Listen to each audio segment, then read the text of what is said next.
বাংলা ভাষাভাষী লোকেরা এই আন্দোলনের সাথে তারা সমর্থন দিয়েছে।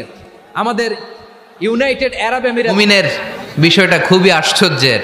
ফাইন আসাবাতহু সাররাউন শাকারা, মুমিন যদি আনন্দে থাকে সে শুকরিয়া করে, শুকরিয়া করলে লাভ আছে না নাই?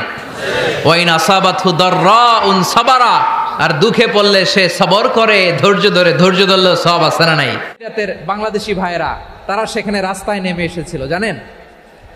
ওইখানে ডেমনস্ট্রেশন করা যায় না, সেখানকার সরকার তাদেরকে যাবজ্জীবন দিয়েছিল। তখন আমাদের এই যে প্রধান উপদেষ্টা ডক্টর মোহাম্মদ ইউনূস সরাসরি মাঝে মাঝে আল্লাহ আমাদেরকে দুঃখ কষ্ট দিয়ে পরীক্ষা করতে চান, এগুলো আমাদের জন্য খারাপ নয়।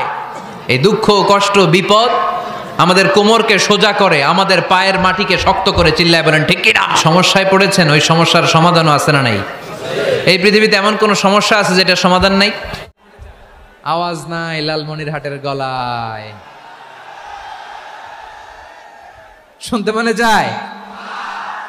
1000 স্বর্ণ মুদ্রা, 1000 স্বর্ণ মুদ্রা।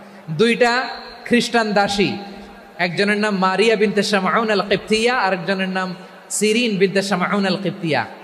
একজন খ্রিস্টান দাস 20 থান কাপড়। তাহলে অমুসলিম কেউ যদি আপনাকে উপহার দেয়, হালাল উপহার হলে আপনি গ্রহণ করতে পারবেন।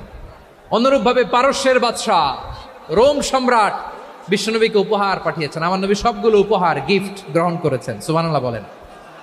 তাহলে প্রিয় লালমনিরহাট, আওয়াজ করে বলুন, ইসলাম কি ন্যারো মাইন্ডেড রিলিজিয়ন না ব্রড মাইন্ডেড?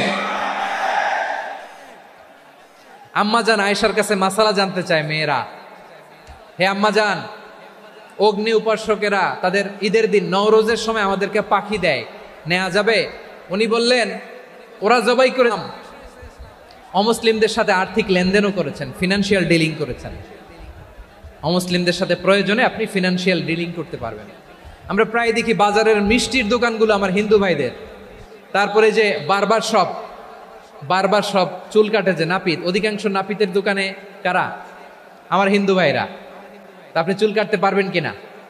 পারবেন কিনা বলেন? পারবেন। তার দোকান থেকে দই মিষ্টি কিনতে পারবেন কিনা? হ্যাঁ, আমার মুসলিম ভাইয়ের দোকান থাকলে ওইটারে আমি বেশি প্রায়োরিটি দিব, ঠিক কিনা?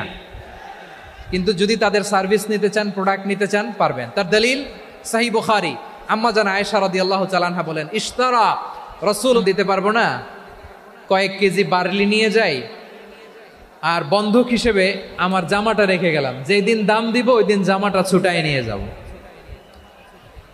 সুবহানাল্লাহ পড়বেন না? বাকিতে নিছিলেন, বাকিতে। দিরআহু মিন হাদিদ, লোহার তৈরি বর্ম, মানে যুদ্ধের পোশাক, লোহা দিয়ে বানানো।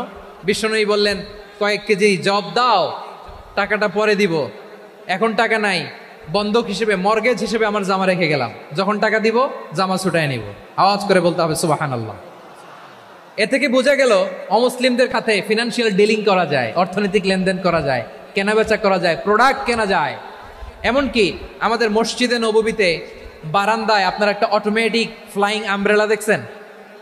সূর্য যখন বাড়ে মসজিদে নববীর বারান্দায় ইয়ার্ডের মধ্যে অটোমেটিক্যালি কিছু আমব্রেলা আছে, সাঁ করে খুলে যায়, আর সূর্যের তাপ লাগে না।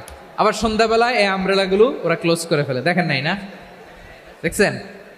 এই মসজিদে নববীকে সর্বোচ্চ উন্নত মানের কনস্ট্রাকশন ইনফ্রাস্ট্রাকচারে ডেভেলপ করার জন্য কর্তৃপক্ষ কিছু অমুসলিম ইঞ্জিনিয়ারের, ডিজাইনারের সহায়তা নিয়েছিল। সুবহানাল্লাহ বলেন। কোন দলিলের ভিত্তিতে? এই দলিলের ভিত্তিতে যে বিষ্ণু ঈসা ইসলাম অমুসলিমদের সাথেও লেনদেন করেছেন। আওয়াজ করে বলতে হবে আল্লাহু আকবার। শুধু তাই নয়, ইন কেস অফ ইমার্জেন্সি, প্রয়োজনে ইসলামের খাতিরে, ইসলামকে সামনের দিকে এগিয়ে নিয়ে যাওয়ার জন্য অমুসলিমদের সাপোর্ট নেওয়া জায়েজ আছে। সুবহানাল্লাহ বলেন। অমুসলিমদের সাপোর্ট নেয়া, তাদের থেকে অর্থ নেয়া, পলিটিক্যাল সাপোর্ট, পলিটিক্যাল অ্যাসাইলাম নেওয়া জায়েজ আছে। আমাদের অনেক বিশ্ববরেণ্য দায়ীরা আমেরিকায় অস্থায়ীভাবে অ্যাসাইলাম নিয়ে থাকে, পাশ্চাত্যে যেয়ে থাকে। এই যে তারা পলিটিক্যাল অ্যাসাইলাম নিয়ে থাকে, রাজনৈতিক আশ্রয়ে, এটা জায়েজ আছে না? এটা যে জায়েজ আছে তার প্রমাণ